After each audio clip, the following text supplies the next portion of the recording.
Muito bem, muito bem. A gente, como falou aqui, o principal tema é Kamala Harris. Hoje Kamala Harris fez um discurso, foi para cima do Trump, né?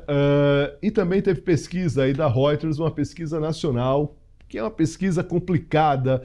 Todas as pesquisas americanas que mostram esse percentual nacional, elas não mostram essa diferença entre estados, nos estados chaves. Mas, de qualquer forma, na pesquisa geral, o Biden estava indo muito mal até semana passada. Com a troca, já houve ali claramente uma energizada em relação aos democratas. A gente vai direto para os Estados Unidos com Patrícia Vasconcelos, que vai dar detalhe aí sobre esse novo dia, Patrícia. Todos os dias temos notícias nos Estados Unidos. Essa eleição ainda vai ter Patrícia Vasconcelos aqui no Poder Expresso, no SBT Brasil, também no programa da manhã. Enfim, Patrícia, muito obrigado aqui pela gentileza. Todas as vezes eu tenho que agradecer muito a entrada de Patrícia aqui com a gente. Como você tá, Patrícia? Como você vai? Tô bem, tô bem. Curiosa para saber o que o Biden vai falar amanhã, né? A Casa Branca já anunciou que ele vai fazer um pronunciamento à noite. Não posso reclamar de cansaço porque isso é geral, né? Não só entre, né, os colegas jornalistas aqui, aí no Brasil, cobrindo esse assunto. E a equipe também da campanha, agora Harris, né? Não Biden, Harris, só Harris. Ontem, por exemplo, eu recebi um e-mail, eu e outros jornalistas, né, da campanha. E quem fez o título do e-mail trocou ali, colocou... como é que foi que eles fizeram? Eles colocaram terça-feira, dia 22. Terça-feira, dia 22. Hoje é dia 23. Então, confusão de números acontece, né, Leonardo? Então, eu É. acho que tá geral isso aí, viu? Pois é, Patrícia, você falou agora sobre esse discurso do Biden amanhã. Queria que você falasse um pouco sobre isso. O Biden vai ter que justificar efetivamente essa desistência dele. Claro que ele tem que ter um olhar também muito cuidadoso sobre o resto de mandato dele, efetivamente, né? Hoje ele voltou aos trabalhos, né? Confirmada a Covid, ele voltou a trabalhar hoje, oficialmente, tem imagens do Biden indo para o trabalho, descendo de carro, enfim. Mas, de qualquer forma, o que é que você espera amanhã em relação a esse discurso dele, a essa justificativa dele? Uhum.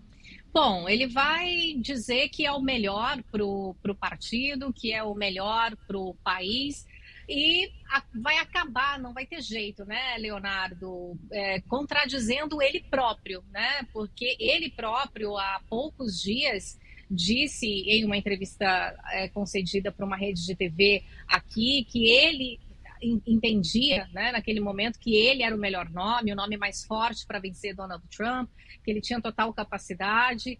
Enfim, então ele vai ter que justificar, né, o que ele disse há poucos dias, porque ele mudou de opinião, né, e endossar plenamente o nome da Kamala Harris. A gente viu a Kamala fazer um discurso até emotivo, né, Leonardo, ontem, segunda-feira.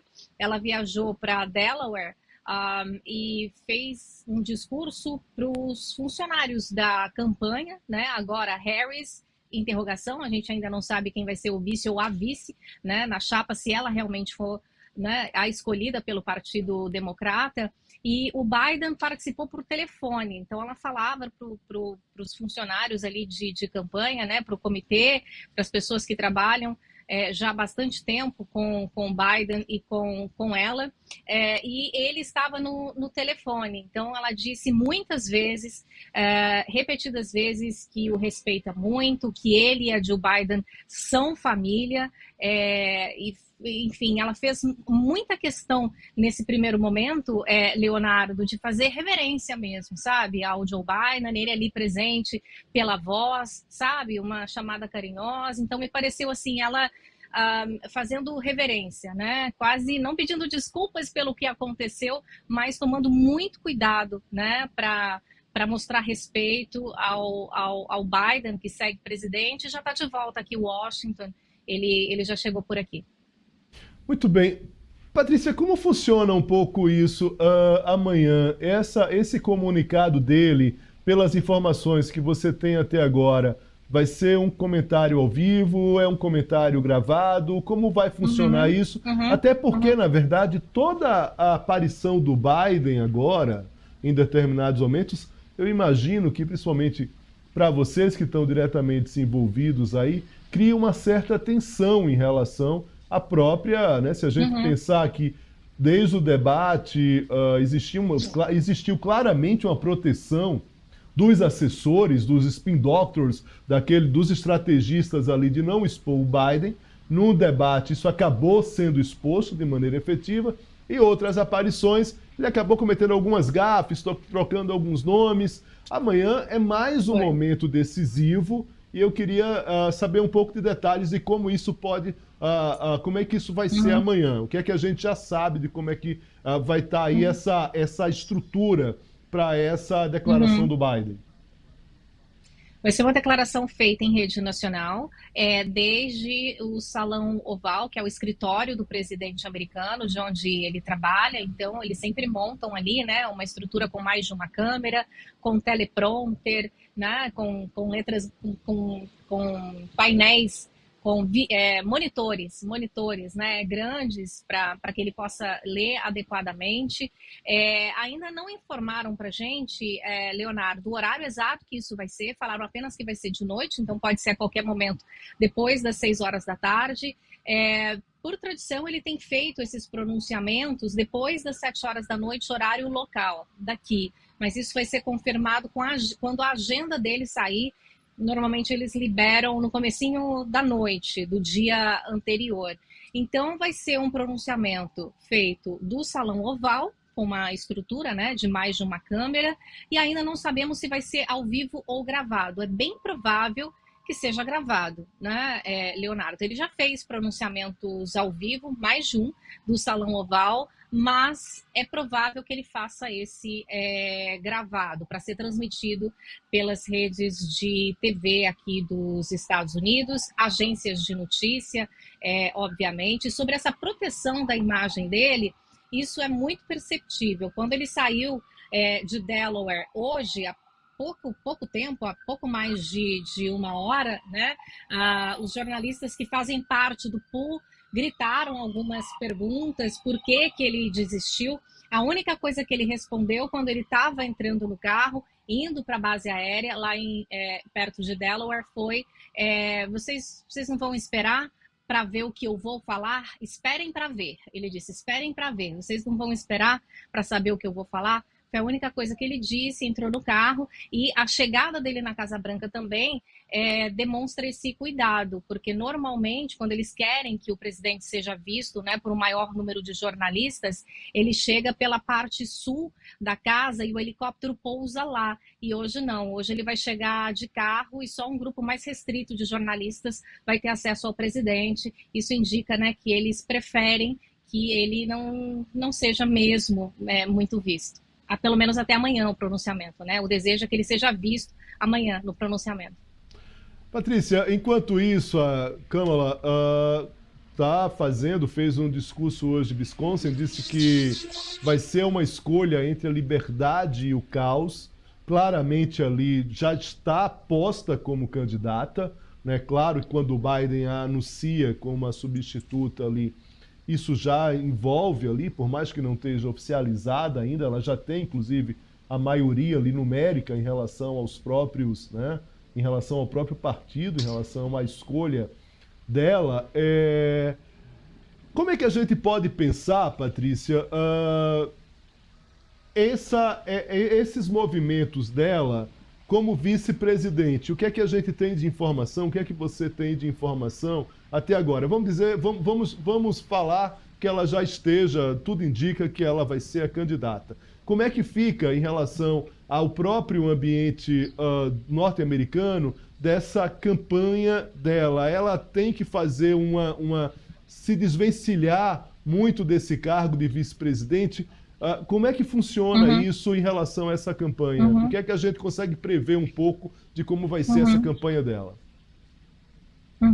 Bom, ela vai fazer o que o Biden estava fazendo, né? Não há uma separação de tarefas, né? Ela continua vice-presidente, se realmente nomeada, vai fazer campanha, mas a gente vê que ela já está fazendo campanha, como você bem mesmo disse, foi, né, a Milwaukee, a cidade onde a cidade que recebeu a convenção republicana, que é o mesmo lugar onde o Trump discursou poucos dias depois de ter sido quase baleado, né? Enfim, o projétil atingiu a orelha dele. Então foi esse o local, foi Milwaukee que ela escolheu para estar hoje e para fazer esse discurso, esse comício que você relatou aí, né? Bem relatou o que ela disse. Mas agora ela vai manter a agenda de vice-presidente em paralelo com a agenda de uma pré-candidata, né? Até a confirmação oficial. O Biden já vinha fazendo isso, né? Mesclando os compromissos de presidente com a campanha. Ela vai fazer o mesmo. Fato é que a agenda da Câmara nos últimos 3 anos e meio, é uma agenda que sempre veio com menos compromissos do que o presidente, isso é óbvio, mas ela passou esses últimos 3 anos e meio muito aqui em Washington, Leonardo, com 2 compromissos na agenda. No começo, né, foi delegada a ela a função de interceder na questão da imigração. Ela foi ao México, conversou à época com López Obrador, mas depois, enfim, ela estava bem mais aqui na capital mesmo. Eu recebo a agenda dela diariamente, como recebo do Biden, né, nos últimos 3 anos.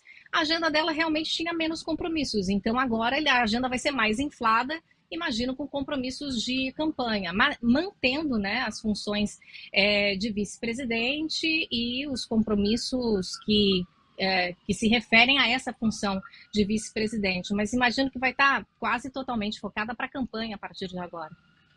Eu queria fazer, você tem outras reportagens para fazer, você tem outros compromissos, inclusive no SBT Brasil, mas eu queria só que a gente desse aqui a exata medida dessas pesquisas eleitorais que acabam saindo. Hoje saiu uma pesquisa da Reuters associada com outros institutos que mostram que... O Ipsos. O Ipsos, exatamente. Que mostram que uma vantagem ali dentro da margem de erro, inclusive é um empate técnico efetivo da Câmara com o Trump. A gente sabe que essas pesquisas elas são sobre o eleitorado geral.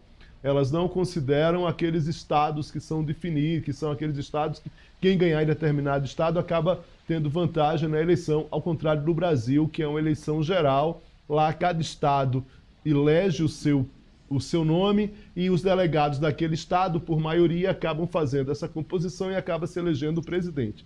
Parece um pouco complicado, mas não é tanto quando a gente começa a falar sobre isso e cada vez mais o eleitor brasileiro começa a se familiarizar com isso. Afinal de contas, a eleição norte-americana tem um valor muito grande para o Brasil e cada vez mais as pessoas estão mais atentas, incluindo aí a própria polarização brasileira, a própria decisão, a própria declaração de votos do Bolsonaro pró-Trump, do Lula pró-Biden, enfim, isso acaba energizando também aqui no Brasil. Mas quando vem essas pesquisas, elas não mostram, e aí eu queria que você falasse um pouco sobre isso, esse real cenário, que é o real cenário da força nos estados. Porque a gente sabe, você falou muito bem ontem, que a Câmara, quando o Trump diz que ela vai ser mais fácil, ele acha que é aquilo mesmo, ele não está fazendo simplesmente um jogo de palavras, enfim, porque ele se acha favorito. E a gente sabe, pelo menos pelas informações que a gente tem, que claramente Trump é o favorito ainda nesse momento para levar. Como é que é o cenário em relação a essas pesquisas? O que ela interfere, na verdade, do jogo político eleitoral nos Estados Unidos? Eu queria que você falasse um pouco sobre isso, por favor. Uhum. Acho que a história mostra, e em eleições passadas, que as pesquisas interferem pouco na decisão do eleitor, né? Inclusive, quando o Trump concorreu com a Hillary Clinton, a gente lembra que foi surpresa em boa parte do mundo o resultado daquelas eleições, né? Muitas pesquisas indicavam vitória da Hillary Clinton, enfim, e ele acabou ganhando. Ela teve naquele momento, um número maior de votos absolutos, que é exatamente isso, né, que você está explicando agora, que não necessariamente aqui o candidato que tem o maior número absoluto de votos em todo o país é que vai ganhar. O que importa aqui mesmo é vitória nos estados que têm o maior número de delegados, porque ao fim é a soma dos delegados que vai determinar quem é o novo presidente. Então, a disputa do Trump com a Hillary foi um exemplo disso aí que a gente está falando, tanto em relação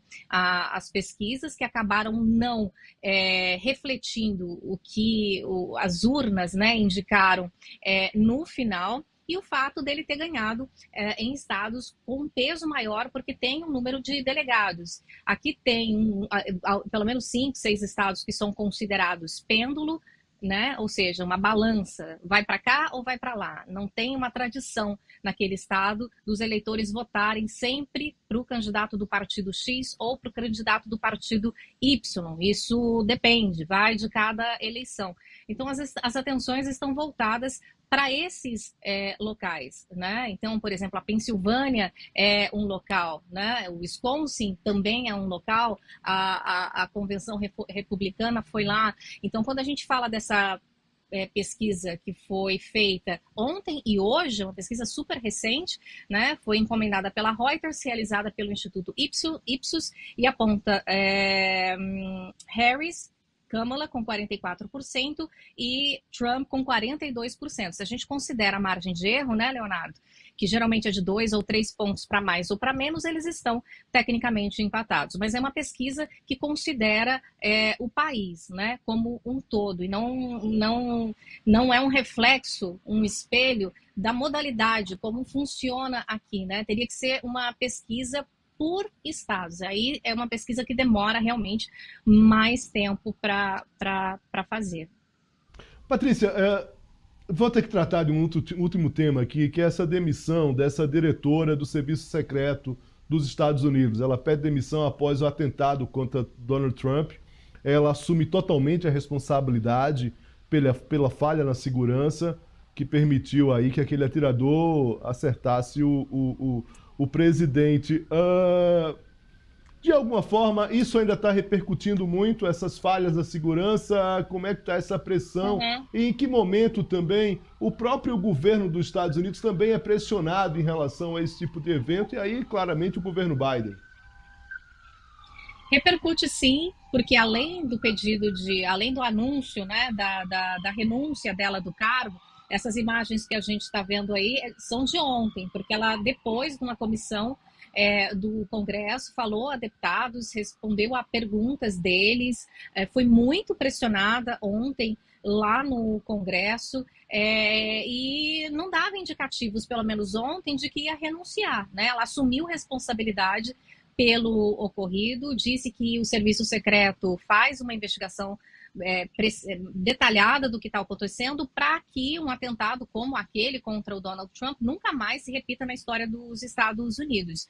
Acabou não cedendo, né, a pressão que foi grande, Leonardo. Hoje a gente acordou aqui em Washington com a notícia de que deputados democratas e republicanos decidiram criar um comitê para investigar o que está acontecendo. Então, ontem foi apenas uma sessão que de um grupo de deputados que fizeram perguntas para ela. Então, agora já se decidiu que vai ser formado um comitê para investigar o atentado sofrido por Donald Trump. Esse comitê vai ser formado por 7 deputados republicanos e 6 deputados democratas. Amanhã, quarta-feira, no plenário, os deputados americanos vão votar as regras desse comitê. Então, é um assunto que está sendo muito levado a sério aqui, né, a criação desse comitê, assim como foi criado um para investigar, para analisar a invasão do Capitólio, é mais ou menos parecido. E é bipartidário, né? Tem o apoio tanto de democratas quanto de republicanos, sendo que os republicanos vão ter representação por uma pequena maioria. Serão 7 republicanos e 6 democratas. E eu lembro também, última notícia, que o Benjamin Netanyahu está aqui em Washington.